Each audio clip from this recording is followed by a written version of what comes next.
ചുമതലയും എനിക്കുണ്ട്. അതിൽ നിന്ന് ഒരിക്കലും പിന്മാറാൻ അറിയാറില്ല. ഏത് ബുക്കിലുള്ള ഏതൊരു വിഷയം യുവാക്കൾ എടുക്കുന്നാലും അത് വിട്ടുകളയാൻ പറ്റില്ല, അത് ഒഴിവാക്കാൻ പറ്റില്ല. പക്ഷെ പ്രാധാന്യത്തോടു കൂടി വഴിക്ക് വഴിക്കാനായിട്ട് ചർച്ച ചെയ്യേണ്ട കാര്യങ്ങൾ തിരഞ്ഞെടുക്കണം. അത് ചർച്ച ചെയ്യാനുള്ള വ്യവസ്ഥകൾ വേണം. ഓരോരുത്തരുടെയും മാർഗദർശനങ്ങൾ എഴുതണം. ഓരോരുത്തരും പ്രമാണമാക്കുന്ന പ്രമാണം ഏതാണെങ്കിൽ ബുഹാരിക്കോ മുസ്ലിമോ ഒരാൾ പ്രമാണമാക്കുന്നെങ്കിൽ അയാൾക്ക് പറയാനുള്ള സ്വാതന്ത്ര്യമായിട്ടുണ്ട്. എന്നെ സംബന്ധിച്ചിടത്തോളം ബുഹാരി മുസ്ലിം പ്രമാണമല്ല എന്ന് ഞാനിവിടെ പറയുകയും അച്ചടിക്കുകയും ഇതിന്റെ കാരണം കണ്ടിരിക്കുകയും ചെയ്തതാണ്. അവ്യക്തമായ കാരണമൊന്നുമല്ല. ബുഹാരിക്കും മുസ്ലിമിനും ജനിയെ താഴടിക്കുന്ന എന്റെ ഒരു പെണ്ണിന്റെ വീട്ടിൽ പോയി സാധാരണ അവനാണ്ടായിരുന്നു. അവിടുന്ന് സാധാരണക്കാരനായിരുന്നു. ആ മുടി പെണ്ണിന്റെ മുടി വാർത്തക്കാരനായിരുന്നു, പ്രേമകാരനായിരുന്നു എന്നൊക്കെ എഴുതി വെച്ചത് അസമന്തനാണ്. ബുഹാരിയായിരുന്നാലും മുസ്ലിമിലായിരുന്നാലും അതൊന്നും സ്വീകാര്യമല്ല, ചിന്തിക്കാൻ പാടില്ല. ജനിയെ താഴടിക്കാൻ വേണ്ടി എഴുതി വെച്ചതാണെന്നാണ് ഞാൻ വിശ്വസിക്കുന്നത്. എല്ലാവരും വിശ്വസിച്ചോണ്ട് നമ്മുടെ നിർബന്ധമൊന്നുമില്ല. അതേപോലെ നബിയെ സംബന്ധിച്ചിടത്തോളം നബി ഭാര്യമാരെ കണക്കില്ലാതെ വിവാഹം കഴിക്കുകയും എല്ലാ ഭാര്യമാരെയും ഒരേ ദിവസം തന്നെ കാമസമരത്തിൽ ഉപയോഗിക്കുകയും ചെയ്തിരുന്നു എന്ന് ബുഹാരി എഴുതി വെച്ചതും നബിയെ താഴെക്കാൻ വേണ്ടി എഴുതാമെന്നാണ് എന്റെ വിശ്വാസം. അത് ഞാൻ പരിഗണിക്കുന്നുണ്ട്. അതുപോലെ സാധാരണ ചെയ്താൽ വെള്ളം ഉണ്ടെങ്കിൽ പോലും ആഗ്രഹം കഴിയാൻ കൂട്ടാക്കാത്ത സന്ദർഭം ഉണ്ടായിട്ടുണ്ട് എന്ന് അബൂ ഹുറൈറ പറഞ്ഞത് ബുഹാരികളിൽ അത് തികച്ചും ശുദ്ധമഴയാണ്. നബി ഒരിക്കലും ചെയ്യാത്ത പണിയാണ്. നബി ആശ്രമം കഴിയാത്ത സമ്പ്രദായത്തില്ല എന്ന് ഞാൻ പറയുന്നു, ഞാൻ പ്രഖ്യാപിക്കുന്നു, എഴുതുന്നു. ഇതൊന്നും എന്നെ സംബന്ധിച്ചിടത്തോളം ഒരു തെറ്റായ കാര്യമാണെന്ന് എനിക്ക് ബോധ്യമില്ല. നബിയെ താഴടിക്കുന്ന വിഷയം അബൂ ഹുറൈറ പറഞ്ഞിരുന്നാലും അതുപോലെ അബൂബക്കർ പറഞ്ഞിരുന്നാലും ആരെന്നെ പറഞ്ഞിരുന്നാലും നബിയെ തരം താഴ്ത്തുന്ന വിധത്തിൽ ഖുർആനിന് വിരുദ്ധമായ ആദർശങ്ങൾ ഏത് ബുഹാരി എഴുതി വെച്ചിരുന്നാലും നമ്മൾക്ക് സ്വീകാര്യമല്ലെന്നാണ് ഞാൻ പ്രഖ്യാപിക്കുന്ന നിലപാടുകൾ. ആ വിഷയത്തിൽ ബുഹാരിയെ തള്ളാൻ പാടില്ല, അതുപോലെ മുസ്ലിമിനെ തള്ളാൻ പാടില്ല. മുസ്ലിമിൽ എന്ത് തന്നെ അസമാനങ്ങളുണ്ടെങ്കിലും അതൊക്കെ നമ്മൾ പ്രമാണമാക്കുമെന്ന് പറയുന്ന പണ്ഡിതന്മാരുണ്ടെങ്കിൽ അവരൊക്കെ നമ്മളൊന്നും കഥ പോയിക്കാൻ പോകുന്നില്ലല്ലോ, അവരെ പ്രമാണമായിട്ട് പറഞ്ഞോട്ടെ. അതുകൊണ്ടാണ് ബുഹാരി മുസ്ലിമും സമ്പൂർണ്ണമായിട്ടുള്ള പ്രമാണമാണെന്ന് പറയുന്ന ആൾക്കാരെ തൽക്കാലത്തിലേക്കാണ് ഹദീസുകളെ ചെയ്യുള്ളൂ. ഇങ്ങനെ ഹദീസുകൾ തെറ്റാണ് എന്നൊക്കെ പ്രതികരിച്ചുകൊണ്ടുള്ള വിവാദത്തിന് തയ്യാറാണെങ്കിൽ എപ്പോഴും നമ്മൾ വിരുദ്ധമാണ്. അതിനുള്ള സൗകര്യങ്ങളൊക്കെ ചെയ്തു കൊടുക്കാമെന്നാണ് കമ്മിറ്റി അന്നും ഇന്നും പറയുന്നത്. ഒരു കക്ഷിയായ ഞാൻ അതിന് തയ്യാറാണ്. ഞാനും പ്രഖ്യാപിച്ചു കഴിഞ്ഞു. ഇന്ന് ഈ വിഷയത്തിൽ എന്താണ് ഇവിടെ ആക്ഷേപമായത്, എന്താണ് ആലോചിക്കുന്നത്? വിവാദത്തിന് വാദപ്രതിവാദം എന്ന് വ്യക്തമായി എഴുതി കൊടുത്തു. അതിന് തയ്യാറാണ് എന്ന് ആവർത്തിച്ച് പറയുമ്പോൾ തയ്യാറില്ല എന്ന് പറഞ്ഞാൽ തീർച്ചയായിട്ടും പാടിക്കണം. ഇതങ്ങനെയല്ലോ. തയ്യാറാണെന്ന് പറയുമ്പോൾ അത് തയ്യാറുള്ള പണ്ഡിതന്മാരെ ഒരുക്കുക എന്നുള്ളതല്ലാതെ അതിന് സൗകര്യമില്ലെങ്കിൽ ഓരോരുത്തരും ഉൾപ്പെടെ എന്ന് വെക്കുന്നതല്ലാതെ മറ്റുള്ള നിലവാരത്തിനോട് നിങ്ങൾക്ക് എന്താണ് ഫലമുള്ളത് നമുക്ക് ഇതിനെ മനസ്സിലാവും. നമുക്കിരിക്കുന്നതൊക്കെ അബദ്ധങ്ങളാണ്. കൂടുതൽ ഭാഗവും തെറ്റാണ്, ഖുർആൻ വിരുദ്ധമായതാണ്. ഈസാവിന് പെരുങ്കള്ളൻ എന്ന അർത്ഥത്തിലുള്ള പ്രയോഗം നമ്മുടെ സംസ്കാരത്തിൽ കടന്നുകൂടിയിട്ടുണ്ടെങ്കിൽ ഉണ്ടെങ്കിൽ ഈസാ പെരുങ്കള്ളനായ ഈസാ നദിയിൽ നിന്ന് രക്ഷപാലിക്കുന്നു എന്ന അർത്ഥത്തിലുള്ള പ്രയോഗം ഖുർആനിലുണ്ടെങ്കിൽ അതിനെ സംബന്ധിച്ച് നമ്മൾ ചിന്തിക്കേണ്ടതില്ലേ, പഠിക്കേണ്ടതില്ലേ എന്ന് ചോദിക്കുന്നത് തെറ്റാണോ? അത് മസ്ജിദ് 11 സ്ഥലത്ത് ഖുർആനിലുണ്ട്. 11 സ്ഥലത്ത് ഖുർആനിലുള്ള മസ്ജിദ്. ഈ 11 സ്ഥലത്തും ഈസാ നബി എന്നല്ലാതെ അതിനർത്ഥമില്ല. ഈസാ നബി എന്നല്ലാതെ 11 സ്ഥലത്തും അർത്ഥമില്ല. അങ്ങനത്തെ മസീഹിന്റെ കൂടെ ദജ്ജാൽ എന്ന് കൂട്ടിക്കൊടുത്താൽ എന്താ അർത്ഥം വരാം? ഒരു ചിത്രത്തിൽ മസീഹ് ദജ്ജാൽ എന്ന് പറഞ്ഞാൽ എന്താ അർത്ഥം വരാം? പെരുങ്കള്ളനായ ഈസോപ്പായി. അള്ളാഹുവിന്റെ ഖുർആനിൽ അള്ളാഹു പറഞ്ഞിടത്തൊക്കെ അൽ മസീഹ് എന്ന് പറഞ്ഞാൽ ഈസാ നബിയെ മാത്രമാണ്. ഈസാന്റെ പേരാണ് അൽ മസീഹ് എന്ന് തന്നെ ഖുർആനിൽ വ്യക്തമാക്കി. പേരാണെന്ന് തന്നെ വ്യക്തമാക്കിയിട്ട് പിന്നെ പറയുന്നത് മസീഹ് എന്ന് പറഞ്ഞാൽ വിശേഷനാണെന്ന് ചില പണ്ഡിതന്മാർ എഴുതി കൊടുത്തു. അത് നമ്മൾ ഗ്രഹിച്ചു. ഇനി പഠിക്കുന്നു മസീഹ് എന്നുള്ളത് വിശേഷമല്ല. അറബി ഭാഷയിൽ ആദ്യം പറയുന്നത് വിശേഷമല്ല. അറബി ഭാഷയിൽ ആദ്യം പറയുന്ന പദം വിശേഷണമായി വരാൻ പാടില്ല. ബിസ്മില്ലാഹിർ റഹ്മാനിർ റഹീം എന്ന് പറയുന്നത് ബിസ്മില്ലാഹി എന്ന് പറയുന്ന അല്ലാഹ് എന്ന നാമം അവിടെ വിശേഷിയാണ്. അർറഹ്മാനി എന്ന് പറയുന്നത് വിശേഷണമാണ്. വീണ്ടും അർറഹീം എന്ന് പറയുന്നത് അത് രണ്ടാമത്തെ വിശേഷണമാണ്. അപ്പൊ രണ്ട് വിശേഷണം ഇനിയിലേ വന്നു, മുന്നിൽ വിശേഷണം. ഇത് അറബി ഭാഷയുടെ ഏകകണ്ഠമായ നിയമമാണ്. വിശേഷം മുന്നിലും വിശേഷണം പിന്നിലേ പറയാൻ പാടുള്ളൂ എന്ന്. അങ്ങനെയാവുമ്പോൾ ബിസ്മില്ലാഹിർ റഹ്മാനിർ റഹീം എന്ന് പറയുന്നിടത്ത് ബിസ്മില്ലാഹിർ റഹ്മാനിർ റഹീം അല്ലാഹ് എന്ന് പറയാൻ പാടില്ല. ഈ വിശേഷണങ്ങളുടെ മുന്നിലും വിശേഷം പിന്നിൽ പറയാൻ പാടില്ല. അവരെ മസ്ജിദിൽ വെച്ചാലാണ് വെച്ചിരിക്കാൻ ഒക്കെ ഇതായിരുന്നു. അങ്ങനെയാണ് എനിക്ക് പ്രാർത്ഥിക്കാതെയാണ് ബുഹാരിയും മുസ്ലിമിനും കൂടി എഴുതിയിരിക്കുന്നു. ബുഹാരിയും മുസ്ലിമിനും ആയിഷ പറഞ്ഞ റിപ്പോർട്ട് അവരുടെ ശരിയായ പരമ്പരയിലൂടെ അവർ തന്നെ എഴുതിയിരിക്കുന്നു. ഒന്നിന് ചിത്രത്തിൽ തെറ്റാൻ എന്ന് മാത്രമേ നബി പറയാറുള്ളൂ, നബി നമസ്കാരത്തിൽ പ്രാർത്ഥിക്കാറുള്ളൂ. ആത്മഹത്യ ഒന്നിന് ചിത്രത്തിൽ തെറ്റാൻ എന്നേ പറയാറുള്ളൂ എന്ന് ആയിഷ പറഞ്ഞ ഹദീസ് ബുഹാരിയിലുണ്ട്, മുസ്ലിമിലുണ്ട്, ഇബ്നു അബ്ബാസ് പറഞ്ഞത് അബൂദാവൂദിലുണ്ട്, അതുപോലെ മുസ്നദ് അഹ്മദിലുണ്ട്. ഇങ്ങനെ അബൂ ഹുറൈറ അല്ലാത്ത പ്രഗത്ഭരായ സഹാബിമാർ നബിയുടെ സ്വന്തം പത്നിയടക്കം കാര്യബോധമുള്ള പണ്ഡിതയായ പത്നി ആയിഷ പറഞ്ഞാൽ പണ്ഡിതയാണ്, നന്നായിട്ട് അത് കാര്യത്തിൽ പഠിച്ചാണ്. നബിയുടെ നേരെ കണ്ട് മായം ചേർക്കാതെ പറയാൻ വേണ്ടി മെനക്കെട്ടിരുന്നയാളാണ്. പക്ഷെ മായം ചേർക്കുന്നത് വേണ്ടി അത് ചേർക്കുന്നവർക്ക് പാടുന്നല്ലാതെ ആയിഷയുടെ സത്യം പറഞ്ഞു അതിനപ്പുറം കൊടുക്കുന്നവരെ നിവൃത്തിയില്ല. പക്ഷെ ആയിഷ പറഞ്ഞ ഈ സത്യം ബുഹാരിയിൽ മുസ്ലിമിനോട്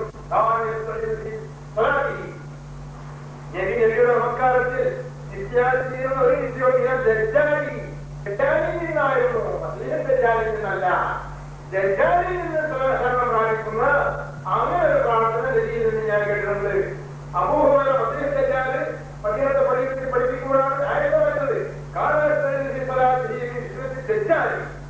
ദജ്ജാലിൽ നിന്നാണ് നബി പ്രാർത്ഥിച്ചിരുന്നത്, മദീന ദജ്ജാലിനല്ല എന്ന് വ്യക്തമാക്കുന്ന രൂപത്തിലുള്ള ഹദീസ് ബുഹാരിയിലും മുസ്ലിമിലും ഉണ്ടായിരിക്കെ ആ ഹദീസ് തള്ളിക്കളയുകയും അബൂ ഹുറൈറ എന്ന് പറഞ്ഞത് തന്നെ നമ്മൾ പറയണമെന്ന് സാക്ഷ്യപ്പെടുത്തുകയും ചെയ്തത് ശരിയോ തെറ്റോ എന്നതാണ് ചെയ്യുന്നത്. ഇങ്ങനെയാണ് ബുഹാരിയിലുള്ളത്. ഇത് വെച്ചൂടെ ബുഹാരിയിൽ ആയിഷ പറഞ്ഞാൽ ബുഹാരിയുണ്ടോ, മാത്രം പറഞ്ഞത് മുസ്ലിമിലുണ്ടോ കൂടെ ഉണ്ട്.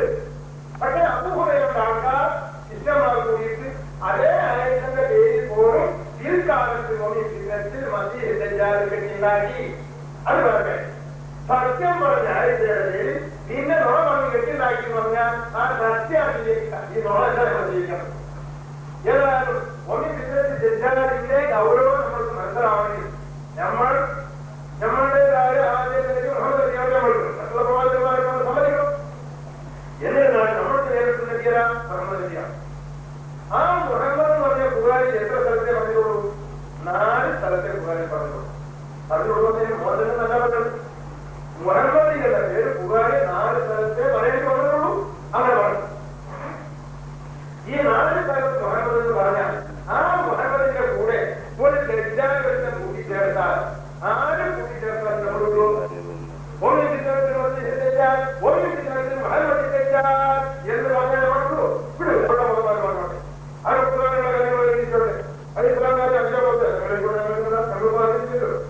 പോകുന്നത് അവർ സ്ത്രീക്ക് 5-ാം പോകുന്നോ എഴുതിക്കോട്ടെ. 5 കെട്ടിരുന്നാൽ അവകാശത്തിന് 3 കെട്ടിരുന്നാൽ അവകാശത്തിന്. പക്ഷേ നമ്മൾക്ക് നഷ്ടമില്ല എന്ന് പറഞ്ഞാൽ വർഗീയതലയിൽ പറഞ്ഞു.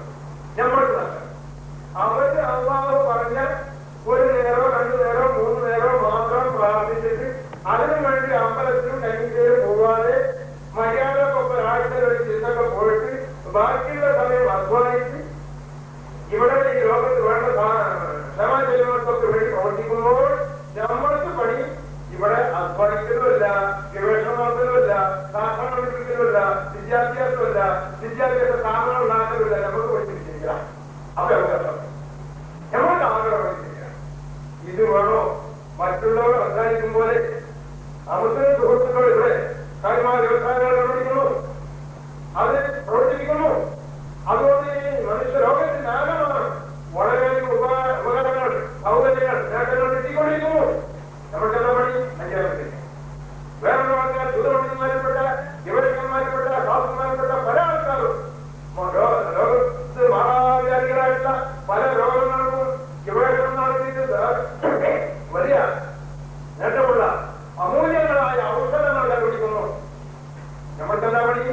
ഈച്ച വീണ വെള്ളം കുടിച്ചാൽ കോളറ പോലും നശിക്കുന്ന നമ്മൾ ബോധം നമ്മളുടെ ഗുഹാരി ചെയ്യിച്ചതാണ്.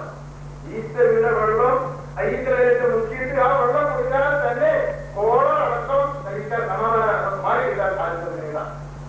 മറ്റൊരു ഈച്ച രോഗം പഠിപ്പിക്കാൻ അത് ചൂടാക്കി പറയുന്നത് താഴെ എവിടെ എത്തി ഈച്ചനെ കലക്കി കുടിക്കുന്ന കാലത്തെ കഴിഞ്ഞു. ആ ഹരീസിന്റെ കാലം കഴിഞ്ഞു. ആരാണ് ഹരീസ് വന്നില്ല ഇത് കഴിയണോ?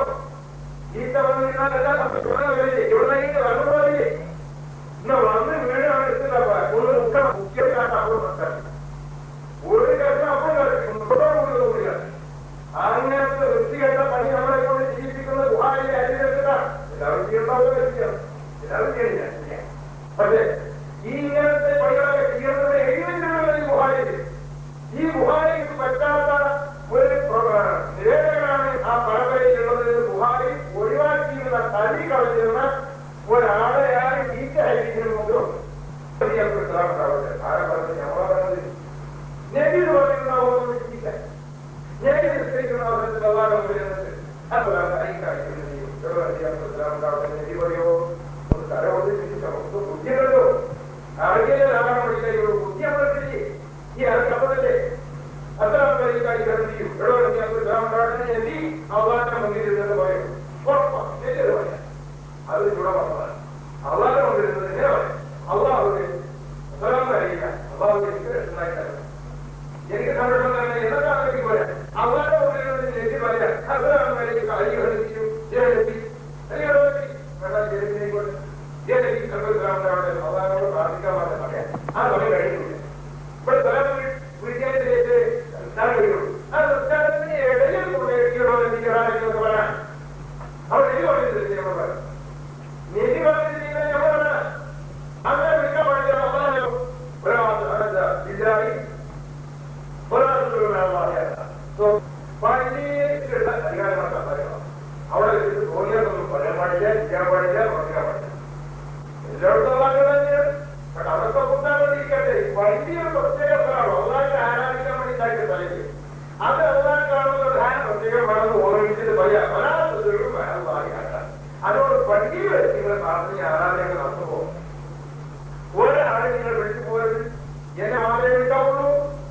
എന്നെ വിളിക്കാൻ എനിക്കേ എന്നെ വേണം. ഇവിടെ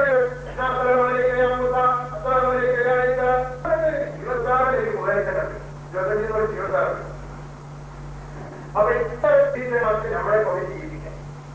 അത് ബ്രിട്ടീഷാണ് ഘടകമൊന്നും പഴയ രീതിയിൽ പറയുമ്പോ അത് ബ്രിട്ടീഷാണോ അല്ലെ എന്താണ് ഇതിന്റെ യഥാർത്ഥം ചിന്തിക്കാനല്ലേ പറയുള്ളൂ. അതെന്താ തെറ്റുള്ള കാര്യമില്ല. നമ്മൾ ജീവിക്കണോ ഇതിനൊക്കെ നമ്മൾ മറുപടി ഉണ്ടാക്കണോ? അവരോട് പറയണ്ട. നമ്മൾ അള്ളാഹു ഒരാളെ പാടില്ലാന്ന് പറഞ്ഞാൽ നിൽക്കാവത്ത് നമ്മുടെ പറയാൻ പാടുള്ളൂ. പാടില്ല. നിധി പറഞ്ഞിട്ടില്ല. ഇനി അഥവാ അങ്ങനെ പറയേണ്ടതാണെന്ന് വായിക്കാണെങ്കിൽ തന്നെ എല്ലാവരോടും പറയുമ്പോ അസ്സലാമു അലൈക്കും എന്ന് പറയുമ്പോൾ നമ്മൾ നില പഠിക്കുമ്പോ അസ്സലാമു അലൈക്ക എന്നാകത്തിന്